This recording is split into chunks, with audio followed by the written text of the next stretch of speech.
Baik, terima kasih pemirsa, masih di Damai Indonesiaku dengan tema yang sangat menarik sekali bertepatan dengan Hari Ibu, yaitu Ibuku Pintu Surgaku. Dan Masya Allah tadi sudah ada 2 penanya dan sudah ada 1 penanya dari Bapak Agus Ahmadi yang sudah siap dengan pertanyaan. Silakan Pak Agus dengan pertanyaannya. Terima kasih. Assalamualaikum warahmatullahi wabarakatuh. Kepada Bapak Ustadz dan Ustazah, Ibu Ustazah, kami menyambung pertanyaan yang pertama tadi. Artinya seorang ibu menjadi pintu surga bagi anak-anaknya. Tapi bagaimana dengan kondisi seperti belakangan ini, banyak ibu-ibu yang zalim terhadap anaknya, sampai-sampai dia bisa membunuh anak tersebut. Nah, apakah ibu ini masih dapat menjadi pintu surga bagi anak-anaknya? Terima kasih. Wassalamualaikum warahmatullahi wabarakatuh. Waalaikumsalam warahmatullahi wabarakatuh. Pertanyaan yang sangat menarik sekali. Terima kasih Pak Agus. Saya persilakan terlebih dahulu Ustadz Yusya Hakam untuk menjawabnya. Silakan Ustadz. Baik, terima kasih. Ini fenomena yang memang bukan 1-2 kali. Yang sering terjadi yang disebabkan rasa takut di dalam tantangan kehidupan. Jauh Nabi sudah mengatakan kadal fakru ayyakuna kufran. Kadang kemiskinan itu bisa saja membuat orang yang beriman menjadi kafir. Dia takut dengan kekafiran, dia takut dengan tantangan kehidupan, sehingga daripada anaknya susah lebih baik mati bersama. Ini na'udzubillah, summa na'udzubillah. Itu secara garis baik kita ambil betapa cintanya orang tua kepada kita. Tetapi hal itu nggak boleh kita contoh. Kalau konteks yang disampaikan oleh guru kita, Ki Abdul Wahab, posisi apapun, sekalipun orang tua tidak beragama Islam, anak kudu baik sama orang tua. Tetapi tidak boleh rasa takut yang berlebihan pada diri orang tua sehingga melakukan perbuatan yang diharamkan oleh agama, termasuk membunuh, nggak boleh. Ini yang perlu dipahami. Orang dalam Minhajul Qasidin, dalam kitab Minhajul Qasidin menukilkan perkataan Imam Ghazali, menukilkan yang disampaikan oleh Rasulullah. Allah tidak mungkin mewafatkan seseorang kecuali ajal dan rizkinya itu sudah sesuai. Jadi kalau ibu yang tadi dinyanyikan Ustazah, ibu mengandung, melahirkan, mengandung lagi, melahirkan lagi, mengandung sampai 18, gak usah khawatir. Kalau besok ibu masih bernafas, pasti rizkinya masih ada. Gitu. Kuncinya kita mau bagaimanapun keadaan orang tua kita, anak wajib berbakti kepadanya. Cuma contohnya bagaimana nih orang tua. Kalau ada seorang anak yang berani durhaka sama orang tuanya, itu nggak mutlak salah anaknya. Imam Sabit Al-Banani pernah cerita ada seorang anak bertemu dengan ayahnya. Biasanya anak yang soleh cium tangan, ini nggak cium tangan, kepala bapaknya dikeplak. Kurang ajar nggak bu? Kurang ajar. Bukan 1 kali, berulang kali. Maka bapaknya ngadu sama Umar, Umar anak saya udah durhaka kepada diri saya. Kata Sayyidina Umar, panggil anakmu bawa ke sini. Dinasehatin sama Sayyidina Umar, dikatakan, wahai anakku, tahukah kamu seorang anak yang durhaka kepada ibu bapaknya, kedua orang tuanya, surga yang wanginya dapat dicium dalam radius 1000 tahun perjalanan. Bagi anak yang durhaka, jangankan masuk surga, nyium surga saja diharamkan. Anak ini nangis, tapi yang jadi pelajaran buat kita ini nih bu. Waktu dia nangis ini, dia bilang gini, Umar, ada nggak sih kewajiban orang tua kepada anaknya, ada nggak? Jadi kita jangan nuntut anak kita berbakti kalau hak kita orang tua, kewajiban orang tua nggak dilaksanakan kepada anak. Kata Umar, ada. Nih, apa kalau mau bikin anak kita jadi anak berbakti? Khususnya suami, pertama ayastanjiba ummah. Wajib buat laki-laki memilih perempuan manakah yang terbaik, yang pantas dijadikan ibu bagi anak-anaknya kelak. Wajib bapak cari perempuan yang terbaik. Dan tidaklah didapati seorang istri yang solehah kecuali dari tempat yang baik. Amin. Mudah-mudahan ibu semua jadi yang solehah. Yang kedua nih Pak nih, kita supaya anak kita jadi anak yang berbakti, wajib buat suami istri kalau udah dapat istri yang soleha apa? Wa yuhassin ismahu idza wulida. Kasih nama yang baik buat anak kita supaya anak itu mendapatkan keberkahan dari nama yang diberikan. Jangan sembarangan ngasih nama anak Pilek. Tahu Pilek? Iya, gara-gara pas lahiran bindeng bapaknya yang namain aja Pilek kata dia. Nama Pengki, jangan. Kasih nama yang bagus. Maka yang ketiga apa? Ayu alimahul Quran. Ajarkan kepada anak kita Al-Quran. Bagaimana mau berakhlak baik kepada orang tua, bagaimana mau berbakti kepada orang tua dengan akhlak yang bagus. Yang dikatakan Nabi wa kana khuluquhu khuluqul Quran. Nabi akhlaknya akhlak Al-Quran, tapi anak kita nggak bisa baca Al-Quran. Ngigo kita punya anak yang berbakti.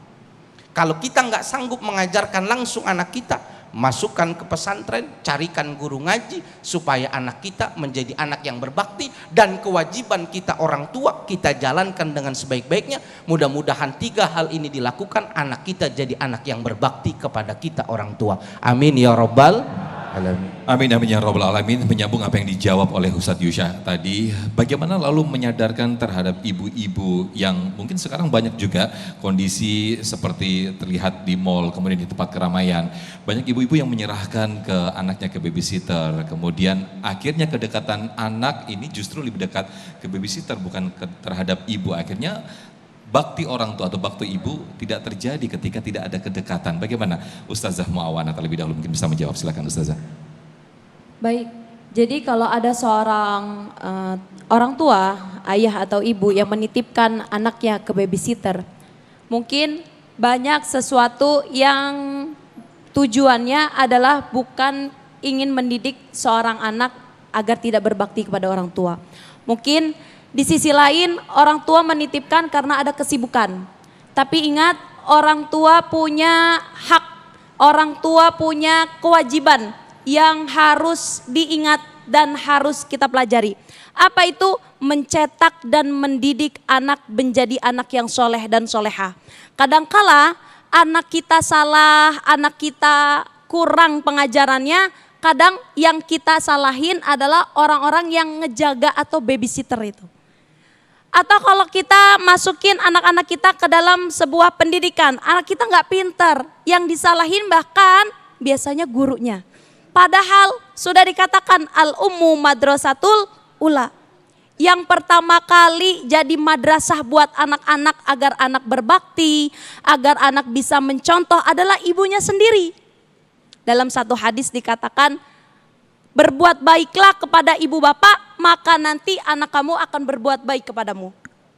Oleh karenanya, cross check dulu dari kita, bagaimana hubungan kita kepada orang tua kita dahulu. Kalau ada salah-salah dari sekarang minta maaf, karena bisa jadi anak-anak yang telah kita lahirkan, naudzubillah, menjadi anak yang tidak soleh dan soleha. Tidak salah menitipkan anak-anak di babysitter, tapi ingat, kita punya kewajiban untuk mencetak investasi dunia dan akhirat. Siapakah investasi dunia dan akhirat? Anak yang soleh. Nabi SAW mengatakan ada 3 amalan yang akan putus, yang tidak akan putus ketika kita wafat. Apa saja? Ilmu yang manfaat. Yang kedua amal jariah. Yang ketiga anak yang soleh yang doain orang tuanya. Oleh karenanya ajarkan, tadi guru kita telah mengatakan, ajarkan anak-anak kita baca Al-Quran. Nanti ketika kita wafat yang ngirimin Fatihah anak-anak kita. Jangan anak kita ziarah ke kuburan kita yang disetel yud, dibaca surah Fatihah. Jangan. Ngigo kepengen punya anak bisa baca Quran tapi kita nggak masukin anak kita ke pendidikan Al-Quran. Oleh karenanya tidak ada salahnya menitipkan anak kepada siapapun, tapi ingat tugas orang tua mencetak investasi dunia akhirat yang gak akan ada ruginya, yaitu mencetak anak yang soleh dan solehah. Wallahu a'lam bishawab. Amin amin. Baik, berikutnya Kiai Haji Abdul Wahab mungkin juga bisa menambahkan dengan contoh kasus seperti ini, ada anak yang dia sangat berbakti kepada orang tuanya, namun dengan kondisi atau keadaan harus jauh karena pekerjaan, harus jauh dari ibu dan juga orang tuanya. Apakah kacamata berbakti ini masih berlaku atau surga ini masih berlaku terhadap si anak ini, Yai? Ya, baik. Saya menambahkan sedikit. Tadi fenomena terjadi seorang tua yang membunuh anak kandungnya sendiri. Ini Al-Quran jauh sudah memberikan contoh, Bang. Dalam Al-Quran dikatakan wala taqtulu auladakum khasyata imlaq nahnu narzuquhum wa iyyahum. Janganlah kalian membunuh anak-anakmu sendiri karena kamu takut miskin. Jangan kamu membunuh anak-anakmu sendiri karena enggak dapat rezeki. Karena kata Allah, nahnu narzuquhum, kami yang memberikan rezeki kepada kalian. Kalau kami itu bahasanya bukan saya. Berarti kalau kami itu melibatkan makhluk. Ada mobil tabrakan jebret, dibawa ke bengkel. Kata bengkel, alhamdulillah gue dapat rezeki. Padahal kata yang tabrakan, saya kena musibah. Begitu cara Allah membagi rezeki. Ketika ayat ini turun, Rasulullah Muhammad SAW bertanya kepada sahabat Umar, wahai Umar, ya Rasulullah, dulu kan engkau hidup ketika di zaman zahiliyah, kau membunuh anak kandungmu sendiri. Umar menjawab sambil menangis, iya ya Rasul. Apa yang ada di dalam benak pikiranmu wahai Umar? Ketika saat itu ibu, yang namanya punya anak perempuan itu hina. Hina karena dianggap perempuan itu dulu sebelum Rasulullah Muhammad SAW menebarkan agama Islam, anak perempuan itu hina, dianggap sampah, dianggap sendal jepit, sendal bakyat, habis pakai buang. Islam datang diangkat wanita. Maka berbakti kepada ibu ini salah satu contoh Islam mengangkat harkat dan martabat wanita. Ibu diangkat derajatnya oleh Allah Subhanahu wa taala. Sahabat Umar bercerita, ketika aku jahiliyah, ya Rasulullah, aku akan berangkat berperang dan istriku sedang hamil tua. Aku berpesan kepada istriku, wahai istriku, nanti kalau anak kita lahir, kalau anaknya laki-laki, piara dia. Kalau anaknya perempuan, bunuh saat itu juga. Berangkatlah sahabat Umar ini, lalu istrinya melahirkan. Begitu melahirkan, yang ternyata melahirkan seorang bayi laki-laki. Bagaimana ini insting seorang ibu? Insting seorang ibu tetap bagaimana caranya supaya agar anaknya hidup. Lalu anak ini dipakai dengan baju laki-laki. Ketika sahabat Umar datang, wahai istriku, iya, wahai suamiku, mana anak kita itu? Anak laki-laki? Iya, silakan dibawa. Dibawa oleh sahabat Umar, dibawa berlatih perang. Dilatih pedang, dilatih panah di tengah padang pasir, gurun padang pasir yang tandus. Ketika itu namanya anak minta pipis sama ayahnya, ayah pipis. Begitu mau pipis, dibuka celananya sama sahabat Umar, kaget. Loh, kok ini selang? Kaget sahabat Umar, ternyata anaknya ini anak perempuan, bukan anak laki-laki. Seketika itu di dalam benak sahabat Umar langsung terbersit, Umar, bunuh anakmu, bunuh anakmu, bunuh anakmu. Maka jika ada orang tua yang sampai tega membunuh anaknya, pasti dia konslet otaknya. Pasti dia konslet otak. Insting ibunya sudah tidak ada. Mas Sofyan, lalu yang terakhir, bagaimana cara kita menyikapi agar anak-anak kita menjadi anak-anak yang berbakti kepada kedua orang tua? Ya, yang pertama, orang tuanya doakan anak-anaknya agar anak-anak kita Allah jadikan sebagai anak-anak yang soleh dan soleha, dan agar anak-anak kita juga mendoakan terus.